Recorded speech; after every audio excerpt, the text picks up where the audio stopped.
dumped by the accused monsters. Now, this has happened in a city that's considered relatively safe for women. Coimbatore has always reported lesser crime rates against women than many other cities, and yet this kind of a horrific crime has happened in that very city. And at the time of us reporting on this, the rapists are still out there, yet to be nabbed by the Coimbatore police. It looks like they planned this attack since the accused had stolen a motorbike, went to the spot, attacked the friend, and then took the survivor to a secluded area where she was sexually assaulted. And this, mind you, is the second such incident in Tamil Nadu. A 22-year-old woman who had left her house for a job interview was found 2 days later dead. Her body was found burnt in a forest. And this latest incident in Coimbatore has led to serious questions about women's safety in Tamil Nadu, and the fact that this has happened in a city that's considered to be one of the safest in the state. I want to bring in now on this broadcast Pramod for the latest updates on this. Pramod, 24 hours on almost, and there's still no details about the accused. They're still out there somewhere. The girl at this point is in a hospital, we're being told, recovering from the attack.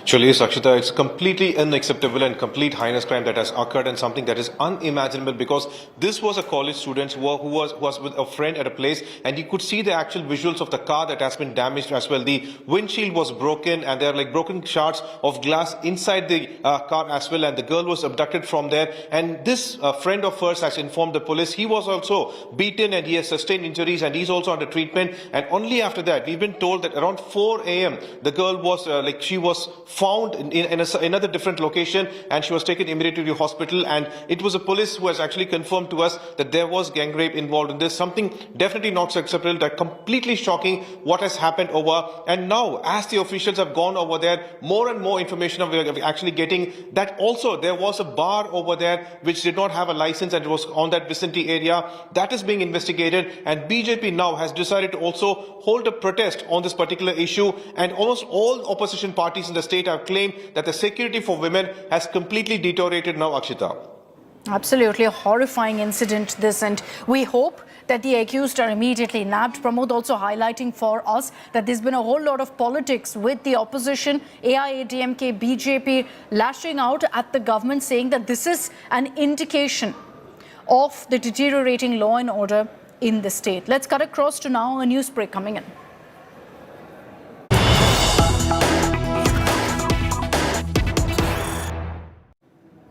And the showdown over SIR continues in Tamil Nadu. Tamil Nadu Chief Minister M.K. Stalin has lashed out at the Election Commission, claiming that there is an attempt to axe voters from the voter roll. He says that authentic, real voters are being removed from the voter roll. This is the attempt that he says the Election Commission is attempting with the SIR process in Tamil Nadu.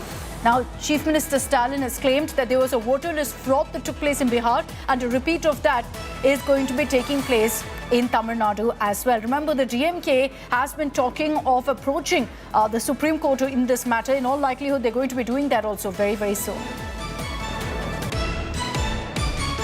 இன்னும் சில மாதங்களே இருக்கக்கூடிய இந்த சூழ்நிலையில் முழுமையான திருத்தப் பணிகளை செய்ய தேர்தல் ஆணையம் நினைக்கிறது. அதற்கு காரணம் உண்மையான வாக்காளர்களை நீக்குவதற்கான தந்திரம் அது. அதைத்தான் பீகார் மாநிலத்தில் செஞ்சாங்க. இப்போ மற்ற மாநிலங்கள் செய்வதற்கான முயற்சிகளை ஈடுபட்டிருக்கிறாங்க.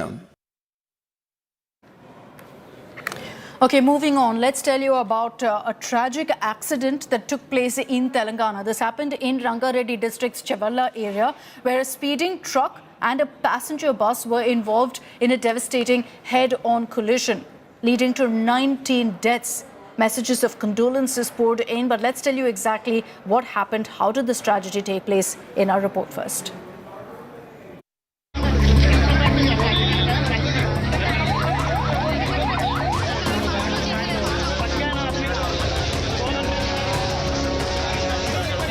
Yet another tragedy on the road. In the early hours of Monday morning, a horrific accident in Chevala in Rangareddy district left at least 19 people dead and several injured.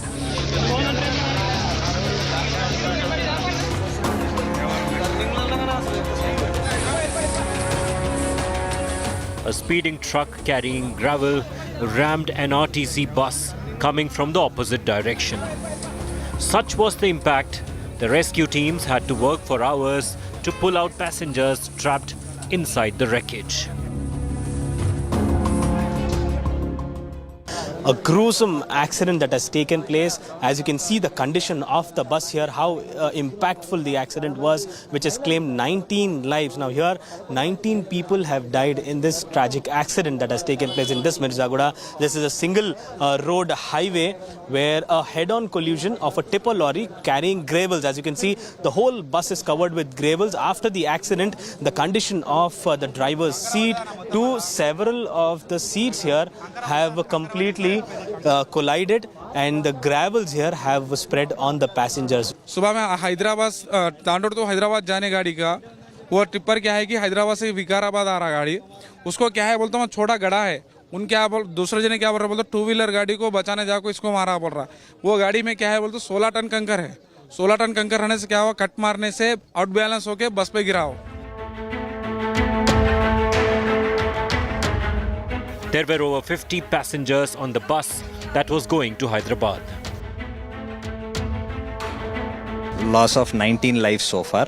About 20 people are injured, some with simple injuries, some with little more serious injuries. They are undergoing treatment. So the process of identification post-mortem is on. The exact cause of accident we will know in some time. Obviously, head-on collision means either it is mistake of one who has strayed onto the other lane, or maybe both were in the wrong side. So we will know as we investigate a little further. Telangana Chief Minister Revant Reddy has assured all assistance to the victims. Prime Minister Narendra Modi expressed condolences and announced an ex gratia of 2 lakh rupees each for the families of the deceased and 50,000 rupees for the injured. Congress leader V. Hanumanta sparked controversy by linking the accident to the state's free bus ride scheme for women. Free बस देने के बाद बहुत से ladies ज्यादा बसों में जा रहे हैं. उसमें समझता हूँ बस का कैपेसिटी 50 रहता है, उसमें कितने लोग मरे, कोई 12 बोल रहा, कोई 17 बोल रहा, कोई 19 बोल रहा, मगर जो भी है उनका मेरा डीपेस्ट कंडोलेंस है. Authorities are investigating the cause of the collision. With Abdul Bashir, Bureau Report, India Today. And the remnants of that bus really tells you how bad that accident was. Abdul Bashir is joining us live with more details on this. Abdul, we understand that, the truck was coming in the wrong direction and rammed into this bus in full speed. And that's what led to so many deaths being reported. And the death toll right now confirmed by the authorities stands at 19. Well, yes, now here, was the lorry, the tipper lorry at a high speed, or was the bus at high speed is being investigated. But what we are understanding is that a bus with a capacity of 50 members approximately is carrying 70 members in its, vehicle, the bus vehicle. And also the tipper lorry was carrying a 16 tons of gravel. That is a huge load that he was carrying in that tipper lorry. And the collision took place around 6:30 when in the morning, in the early hours.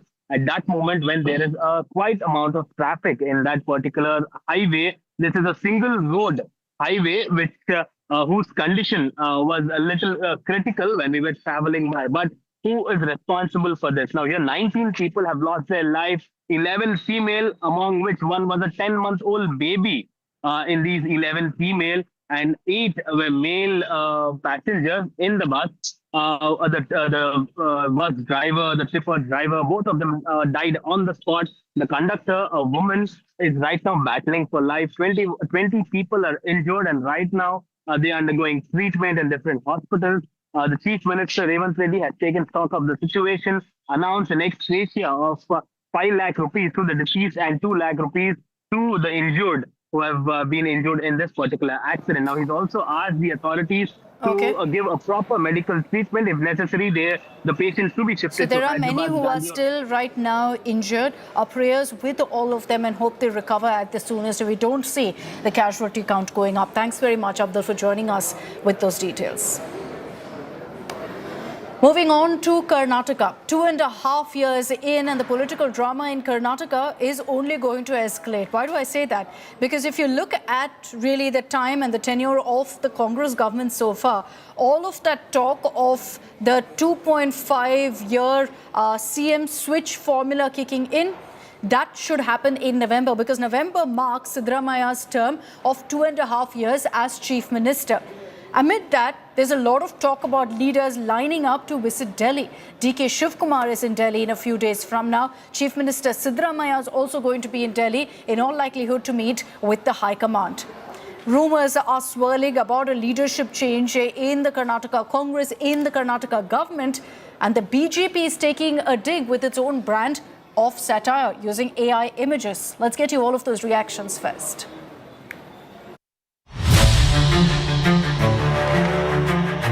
2.5 years down, 2.5 more to go. But in Karnataka, the question doing the rounds is not about governance. Possibility of a change of guard about who is wearing the crown. The BJP, never one to miss an opportunity, took a cheeky swipe at the Congress, posting an AI-generated poster showing Congress leaders Mallikarjun Kharge, DK Shivakumar, G. Parameshwara and Satish Jarkioli lined up outside a tailor shop. The caption reading, "We stitch suits for oath-taking ceremonies." Chief Minister Siddaramaiah, though, is in no mood to entertain rumours. He rejects the buzz about leadership change. High command ಯಾರು ಯಾರ್ರೀ high command? Sonia Gandhi ಅವರು, ರಾಹುಲ್ ಗಾಂಧಿ ಅವರು, ಖರ್ಗೆ ಅವರು, ಅವ್ರು ಮಾತಾಡಿದಾರ? High command ತೀರ್ಮಾನ ಮಾಡಬೇಕು. High command ತೀರ್ಮಾನ ಮಾಡದೆ ಬೇರೆ ಯಾರೇ ಇದು ಮಾತಾಡಿದ್ರು ಕೂಡ ಅದಕ್ಕೆ ಕಿಮ್ಮತ್ತಿಲ್ಲ. State Minister Zamir Ahmed asserts that Siddaramaiah will complete his full 5-year term. ನಾನು 2028ವರೆಗೂ ಮನೆ ಈ ಪೂರ ಅವಧಿ 5 ವರ್ಷ ಅವಧಿಯಲ್ಲಿ ಮನೆ ಸಿದ್ದರಾಮಯ್ಯ ಅವರು ಮುಖ್ಯಮಂತ್ರಿ ಆಗ್ತಾರೆ. DK ಶಿವಕುಮಾರ್ ಮುಖ್ಯಮಂತ್ರಿ ಆಗಬೇಕಂತ ಆಸೆ ಕೊಂಡು ಅವರ ಅಭಿಮಾನಿಗಳು ಅವ್ರು ಮುಖ್ಯಮಂತ್ರಿ ಆಗಬೇಕಂತ ಆಸೆ ಇಟ್ಕೊಂಡಿದ್ದಾರೆ. ಸಿದ್ದರಾಮಯ್ಯ ಆದಮೇಲೆ DK ಶಿವಕುಮಾರ್ ಅವರು ಮುಖ್ಯಮಂತ್ರಿ ಆಗಬೇಕಂತ ನಾನು ಭಾವಿಸ್ತೇನೆ. The political whispers aren't fading. Leaders like Parameshwara and Jarkioli are set to be in the mix, with both expected to meet the Congress High Command in Delhi soon. Minister Priyank Kharge, however, played down the meetings lined up with the top brass. If we don't go meet Mr. Kharge, Mr. Rahul Gandhi or Mrs. Sonia Gandhi or Mr. K.C. Venugopal, will we go meet Mr. Hosbale and Mr. Mohan Bhagwat? This is weird. I go to Delhi at least once a month. With various factions pushing their own favourites and the BJP watching the spectacle from the sidelines, the Karnataka Chief Minister Nataka seems far from its final act. Bureau Report, India Today. Okay, so what exactly is this rotational CM formula all about? Let's break it down for you. In 2023, there was endless speculation and a whole lot of tussle and fight that took place between Siddaramaiah and DK Shivkumar and the two camps. So what was the formula that was worked out? Sources told us here on India Today that Siddaramaiah was confirmed as the Chief Minister for 2.5 years. Essentially, the 5-year term split into half. 2.5 years of Siddaramaiah as a Chief Minister, and then DK Shivkumar getting the Deputy Chief Minister post. Reportedly was promised that in 2.5 years he'd be made the Chief Minister. What's the current status? Well, November 2025 marks essentially the 2.5-year term of Siddaramaiah coming to an end. He's completed that term and will be completing it rather on November 20th. So in another 17 days from now. But he has vowed that there's no question of a change. He will carry on and complete his term as Chief Minister, saying essentially that he will remain for all 5 years. As far as DK Shivkumar is concerned, he is going to be meeting with the Congress High Command 2 days from now.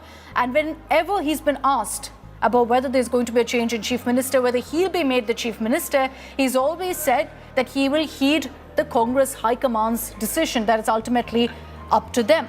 At this point, what exactly is happening as far as the CM tussle is concerned? Well, there's a lot of talk that there's power sharing that's planned and that there's no CM rotation.